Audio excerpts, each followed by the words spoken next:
टाकळी चंदूर पुलाचा भूसंपादन मोबदला तात्काळ वर्ग करावा, अन्यथा आंदोलन अंकुशचा इशारा।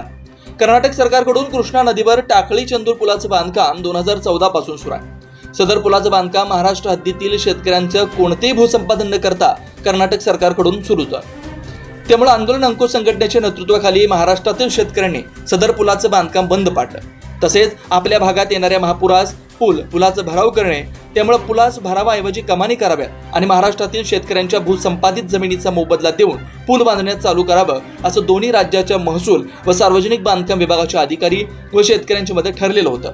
त्याप्रमाणे पुलाच्या वर्क ऑर्डरमध्ये बदल करून कमानी करण्याचा नव्याने आराखडा तयार करण्यात आला। तसेच महाराष्ट्रातील शेतकऱ्यांची भूसंपादनाची प्रक्रिया सुरू केली, पण अद्याप 1 वर्ष होऊन गेला तरी मोबदला मिळत नाही। त्यामुळे भूसंपादनाचा मोबदला तात्काळ शेतकऱ्यांना देण्यात यावा, अन्यथा सार्वजनिक बांधकाम विभाग, जिल्हा परिषद कोल्हापूर यांच्या विरोधात धरणं आंदोलन करणार, असा इशारा आंदोलन अंकुश संघटनेचे दीपक पाटील यांनी दिलाय। यावेळी सुदीप पाटील, दत्तात्रय जगदाळे, रशीद मुल्ला, प्रमोद बाबर इत्यादी शेतकरी उपस्थित होते।